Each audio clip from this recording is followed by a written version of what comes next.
금요기도에 오신 여러분 환영하고 또 축복합니다. 우리 함께 찬송가 250장 함께 찬양하시겠습니다.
우리 이어서 491장 함께 찬양하시겠습니다.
잠시 금요기도회를 위해서 우리 함께 기도하시겠습니다.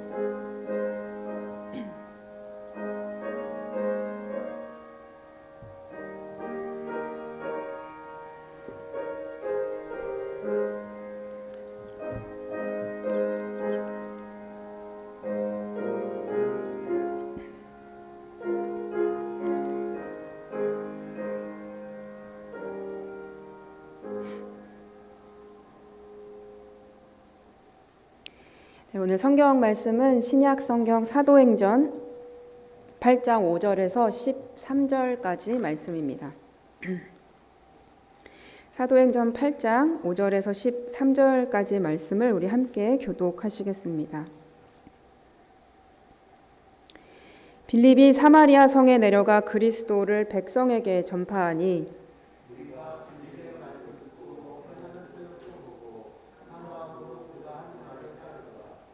많은 사람에게 붙었던 더러운 귀신들이 크게 소리를 지르며 나가고 또 많은 중풍병자와 못 걷는 사람이 나으니 그 성에 시몬이라 하는 사람이 전부터 있어 마술을 행하여 사마리아 백성을 놀라게 하며 자칭 큰 자라 하니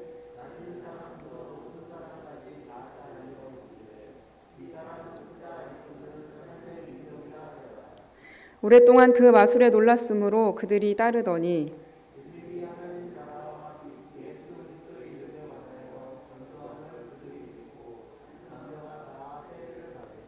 시몬도 믿고 세례를 받은 후에 전심으로 빌립을 따라다니며 그 나타나는 표적과 큰 능력을 보고 놀라니라. 아멘. 네, 우리 옆 사람과 함께 인사해 볼까요? 하나님이 함께 하십니다. 네, 이제 며칠 있으면 또 설날이 다가오는데요. 우리 한 번 더 인사하실 때 설 명절 잘 보내십시오라고 우리 한 번 인사하겠습니다. 설 명절 잘 보내십시오. 네, 즐거운 설 명절 연휴가 시작되었습니다. 지난 시간 7장에서 우리 스데반 집사가 돌아가시게 됐습니다. 순교를 하게 됩니다. 그러나 이제 이 8장 4절 말씀을 보니까 이 스데반 집사의 순교로 끝이 나는 것이 아니라 이 예루살렘 초대 교회에는 어떤 현상이 일어났냐면 이 큰 박해가 이제 되게 되었습니다. 그래서 성도들은 뿔뿔이 다 흩어지게 되었고 이들은 갈 곳을 잃어 피신을 하게 되었습니다. 그런데 이들이 박해라는 상황과 또 피신하는 이 상황 가운데에서도 이 상황에 압도된 것이 아니라 흩어진 사람들이 두루 다니며 복음을 전파하였다라고 성경은 우리에게 전하고 있습니다. 이 상황을 변화시키는 역할을 하게 되었다라는 의미입니다. 이 말씀을 보니까 예수님께서 오병이어의 기적을 베푸시고 이 무리들을 보내시면서 홀로 기도하러 가시는 그런 장면이 복음서에 있습니다. 그때 이 제자들에게 배를 타고 건너편으로 가게 하셨었는데 이 바람이 세차게 부는 그런 상황이 발생하게 됩니다. 그때 제자들을 향해서 예수님께서 물 위로 걸어 오시면서 우리가 잘 알고 있는 그 유명한 사건이 일어납니다. 이 베드로가 주시라면 내가 물 위를 걸을 수 있도록 하게 해달라 하면서 베드로가 물 위를 걷게 되는 장면이 이때 발생하게 됩니다. 그런데 물 위를 걷던 베드로가 이 바람을 다시 보게 되고 어떻게 됩니까? 이 물에 다시 빠지게 됩니다. 그때 주님께서 베드로에게 뭐라고 말씀하셨느냐? 바로 믿음이 적은 자여 왜 의심하느냐라고 말씀하셨습니다. 우리가 이 예루살렘의 박해라는 상황 가운데 피신하는 이 성도들을 보면서 의심이 들고 또 믿음이 흔들릴 법 또한 이 바람이 풍랑이 부는 상황 가운데 그들은 두루 다니면서 복음을 전할 수 있는 그 상황을 이기는 그런 사람들이 되었던 이유가 무엇이었을까? 바로 그들은 이 상황 가운데 나는 누구인가라는 질문에 바로 대답할 수 있는 사람들이었기 때문이었다라고 생각이 듭니다. 이 바람과 같은 상황 가운데 왜 이런 일이 일어나는가라는 질문도 물론 중요하지만 그에 앞서서 이 어려운 상황 가운데 지녀야 될 궁극적인 질문은 나는 누구인가?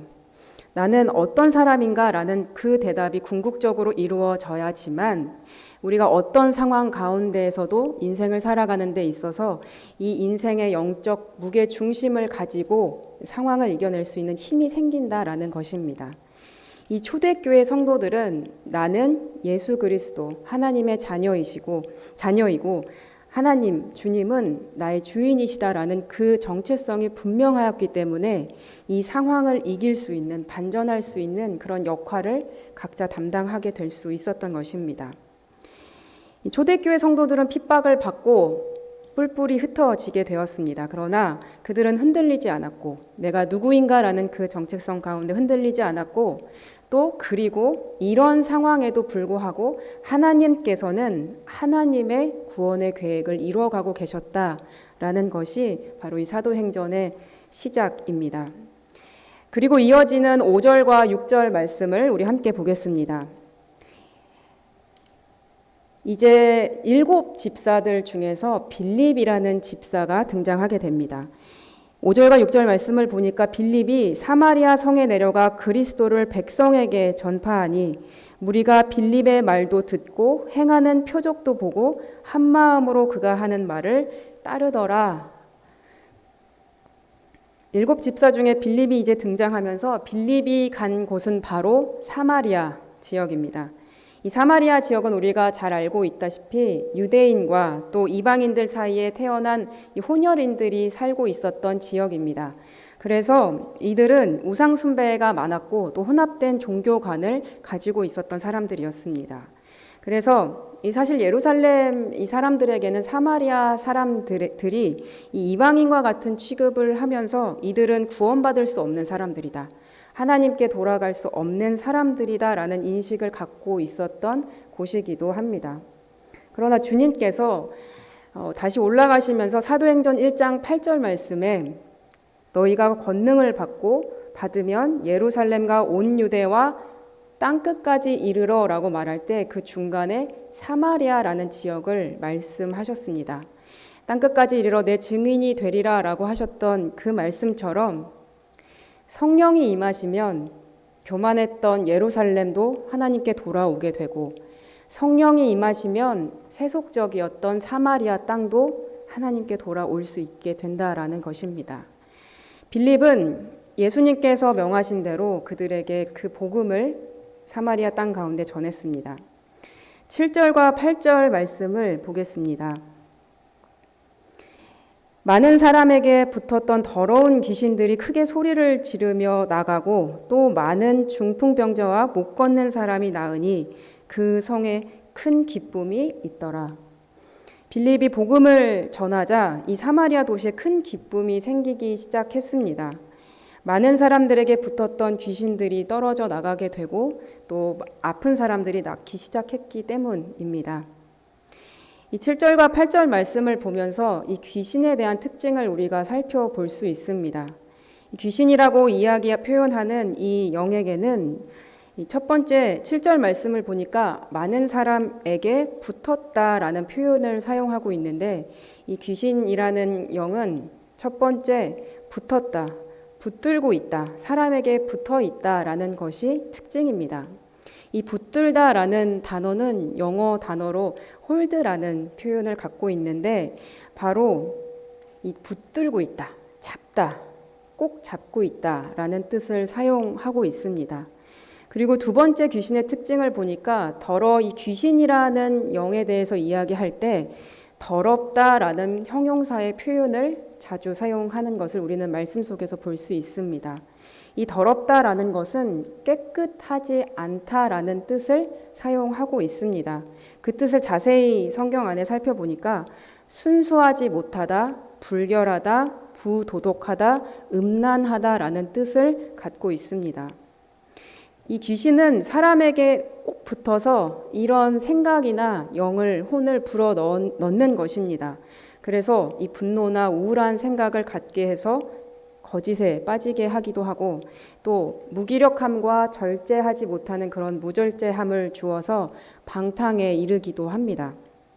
마지막으로 귀신들의 큰 특징이 하나 더 있는데 그것이 무엇이냐? 이 말씀을 보니까 사람에게 붙었던 더러운 귀신들이 어떻게 하냐? 크게 소리를 지르며 나갔다라고 성경은 표현하고 있습니다. 마지막 귀신의 특징은 크게 소리를 지르며 나간다라는 특징이 있다라는 것입니다.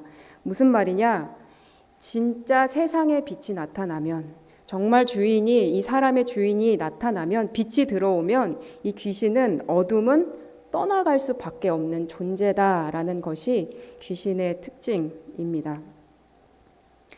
오늘 제가 말씀을 시작하면서 이 풍랑과 같은 상황 가운데 이 제자들이, 이 성도들이, 초대교회 성도들이 어떻게 흔들리지 않고 상황을 제압할 수 있었는가, 바꿀 수 있었는가에 대한 질문이 내가 누구인가라는 것을 이야기해 드렸습니다. 내가 누구인가라는 것은 사실 그리스도인에게 내 인생의 주인은 누구입니까? 라는 질문으로 이해할 수 있습니다. 여러분의 인생의 주인은 누구이십니까? 요즘에 사람들이 좋은 것으로 자기를 채우려는 그런 현상이 많이 있습니다. 그래서 좋은 명상이라든지 또 좋은 강의들을 많이 찾고 내 안에 도덕적이고 윤리적이고 또 필요한 모든 좋은 것들을 채우려고 노력합니다. 이러한 행위들이 나쁘다라고 이야기하는 것은 아닙니다. 그런데 이 행위 역시 이 인생의 주인이 나다라는 그 마음이 숨어져 있다라는 것입니다. 여러분의 인생의 정말 주인은 누구이십니까? 그리스도인은 오직 내 인생의 주인은 그리스도이십니다 라고 고백하는 사람들입니다. 나는 하나님의 자녀이다 라고 고백하는 사람이 바로 그리스도인이다 라는 것입니다.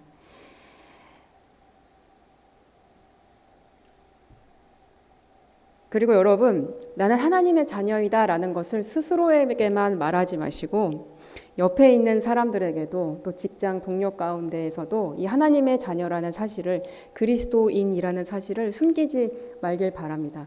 그리스도인이다라고, 나 교회 다니는 사람이야 라고 얘기를 하면 사실 많은 제약이 오지 않습니까? 직장 가운데서나 우리가 같이 관계를 하는 사람들 가운데에서 제약이 있는 것처럼 우리에게 보일 수 있습니다. 그런데 사실 내가 그리스도인이다라는 것을 밝히는 그 순간부터 그것이 나를 결정적인 순간에 유혹에서 지켜주는 보호막이 될 것입니다. 그래서 사랑하는 여러분, 내가 누구인가? 내 인생의 주인이 누구인가? 그것을 고백하는 사람들이 써내려간 말씀이 바로 사도행전이고 우리의 삶이 되어야 한다라는 것입니다. 그리스도인인 것을 드러내십시오. 그것이 우리에게 결코 피해를 주는 것이 아니라 결정적인 순간에 우리를 반드시 지켜줄 것입니다.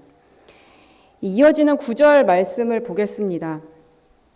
9절 말씀을 보니까 이 빌립이 사마리아라는 곳에서 아무 편견 없이 정죄함 없이 예수님의 말처럼 복음을 전하고 있다가 이 성에 등장하는 인물이 생기게 됩니다.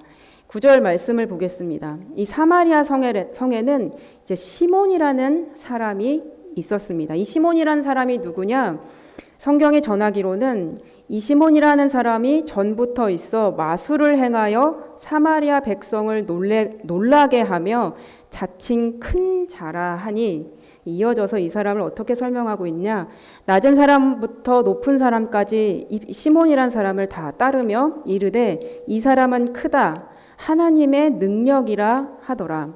그래서 오랫동안 이 시몬이 부리는 마술에 사마리아 백성들이 놀랐고 또 시몬을 백성들이 따랐다라고 이야기하고 있습니다.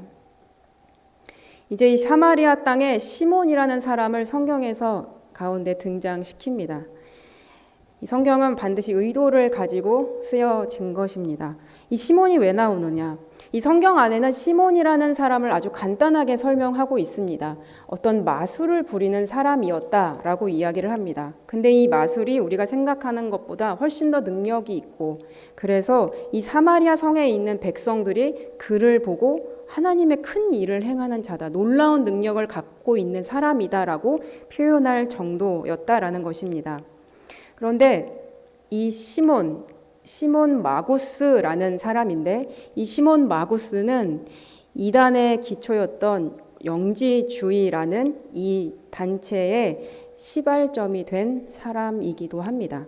이 성경에는 간단히 나와 있지만 이 역사를 살펴보면 이 사람을 통하여서 이 이단이 시작이 되었고, 이 영지주의라는 단체, 믿는 이 사람들은 이 신비한 지식을 통해서 구원을 이룰 수 있다. 그래서 이 영과 육을 철저히 구별하는 그런 집단들이었습니다. 이 집단의 시작이 바로 이 시몬이라는 사람이었었는데, 빌립이 사마리아 가기 전에 이 시몬이라는 사람이 엄청난 영향력을 과시하면서 이 자칭 큰 자라고 본인 스스로를 과시하고 있었습니다. 이 10절 말씀을 다시 보니까 이 시몬이라는 사람을 사람들이 따르면서 하나님으로부터 오는 능력을 가진 사람이다라고 칭하기도 했다라고 합니다. 하나님으로부터 오는 능력이다라고 쓰여진 뜻은 이 신의 능력을 가진 큰 자다라고 풀이될 수 있습니다. 그래서 이 시몬은 그 마술을 부리면서 이 지역을 영적으로 그 마술의 능력으로 다스리고 있었음을 우리는 볼 수 있습니다. 그럼에도 불구하고 그런 상황에 아랑곳하지 않고 빌립은 예수 그리스도의 복음을 전했고, 예수 그리스도의 복음을 전할 때 귀신이 쫓아가는 큰 능력과 기적이 발현되기 시작했습니다. 그래서 이 12절 말씀을 보니까 빌립이 하나님 나라와 및 예수 그리스도의 이름에 관하여 전도함을 듣고 그들이 믿고 남녀가 다 세례를 받았고, 그리고 이 마술사 시몬도 믿었다라고 성경은 전하고 있습니다. 그런데 우리가 여기서 자세히 살펴볼 필요가 있습니다. 12절 말씀을 보니까 그들이 믿었다, 이 사마리아 사람들이 믿었다라고 했는데 이들이 누구를 믿었느냐가 중요합니다. 그들은 빌립, 하나님 나라와 예수 그리스도를 말하는 빌립을 믿었다라고 해석할 수 있습니다. 원문을 보면 빌립을 믿었다라고 우리는 해석할 수 있습니다. 그러니까 그렇게 말하고 있는, 기적을 베풀고 있는 시몬과 같이 큰 능력을 베풀고 있는 빌립을 믿게 되었다라는 것입니다. 사랑하는 여러분, 이단으로 가는 첫 단추가 무엇인지 아십니까? 시작은 마치 비슷해 보이고 예수 그리스도를 믿는 것처럼 이 교회에 모일 수 있을지라도 이단으로 가는 첫 단추는 예수 그리스도 복음을 보는 것이 아니라 큰 능력과 기적과 이 복을 따르고 보는 것이다라는 사실을 우리는 이 사도행전을 통해서 살펴볼 수 있습니다. 예수님이 살아계실 때도 마찬가지였습니다. 많은 무리들이 예수님이 행하는 기적과 능력을 보고서 따라다녔다라는 말씀을 우리는 살펴볼 수 있습니다. 이어지는 13절 말씀을 보니까 시몬도 이것을 믿었다라고 이야기하고 있습니다. 그리고 시몬도 세례를 받았다라고 이야기하고 있습니다. 그리고 전심으로 빌립을 따라다니며 그 나타나는 표적과 큰 능력을 보고 놀라니라.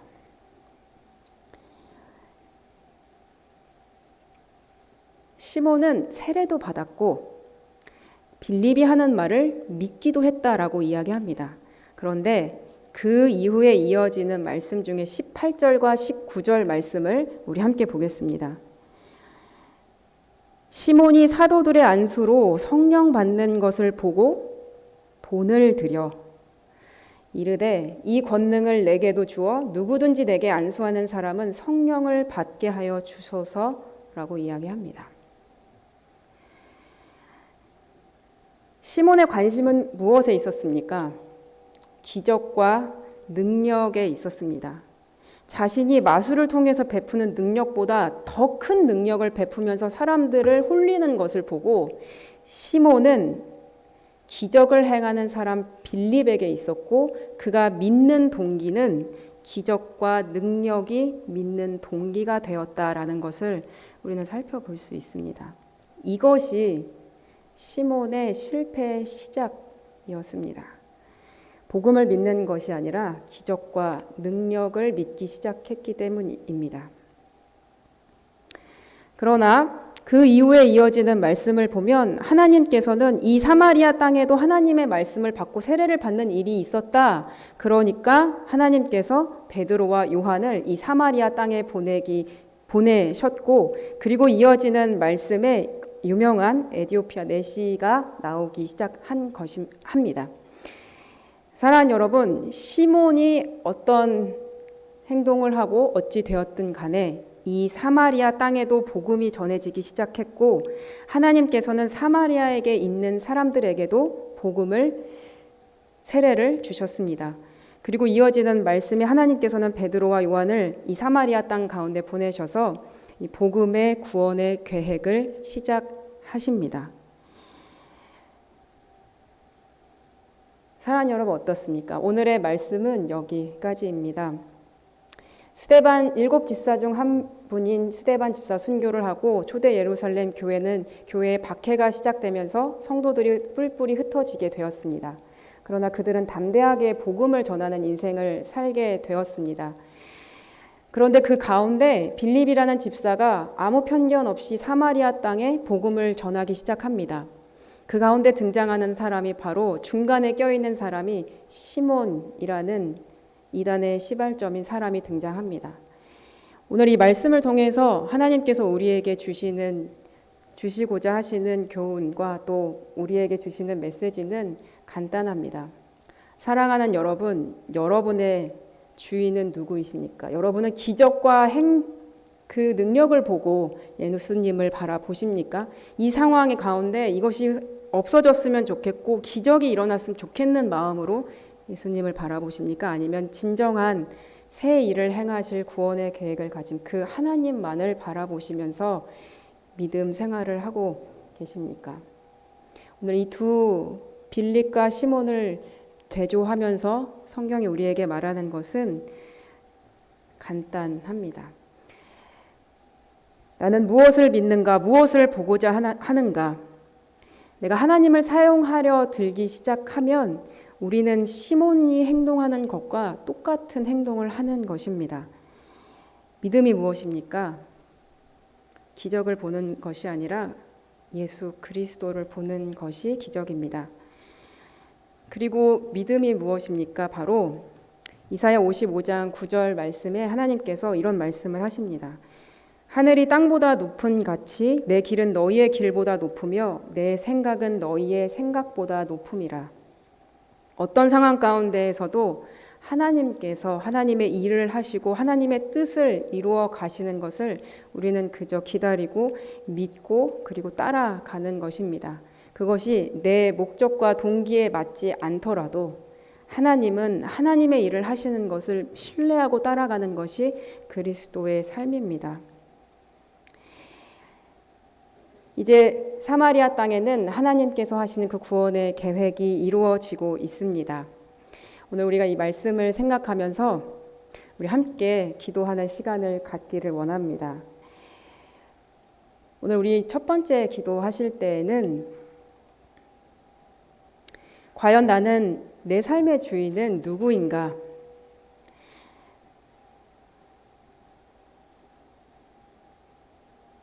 한번 묵상해 보시기 바랍니다. 그리고 묵상하시면서 내가 주님을 믿는다 하는데 나는 예루살렘과 가까운 교만한 그런 인생을 살고 있는가? 아니면 사마리아에 가까운 그런 세속적인 것을 포기하지 못하고 주님을 가까이 하지 않는 삶을 살고 있는가? 나는 하나님의 능력을 바라보고 있는가?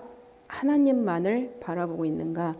오늘 이 말씀을 생각하시면서 우리 스스로를 묵상하시고 또 매일 하나님과 함께 동행하는 우리가 되게 해달라고 우리 함께 이 시간 기도하시겠습니다. 우리 함께 기도하시겠습니다.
네, 우리 한 번 더 기도하실 때 우리 주변 지체들을 위해서 기도해 주시길 바랍니다.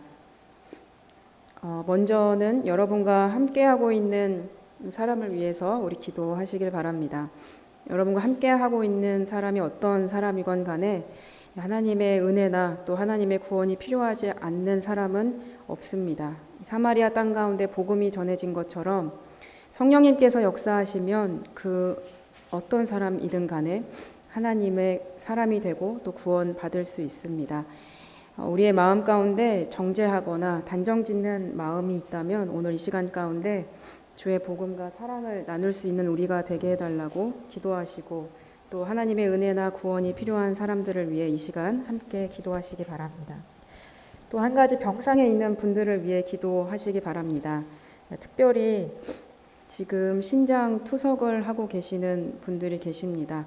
서현석 권사님과 또 김문용 장로님께서 지금 신장 투석을 하고 계시는데 특별히 또 김문용 장로님은 이 신장 투석하시는데 어려움이 또 있으십니다. 여러 가지 상황을 우리 함께 기도해 주시고 또 두 분의 건강과 또 병상 중에 있는 분들을 위해서 함께 기도해 주시기 바랍니다. 또 원지견 선교사님을 위해서도 우리 오늘 이 시간 함께 기도하시기 바랍니다. 우리 함께 기도하겠습니다.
네, 우리 마지막으로 기도하실 때 또 우리 한국 교회와 또 나라를 위해서 함께 기도해 주시길 바랍니다.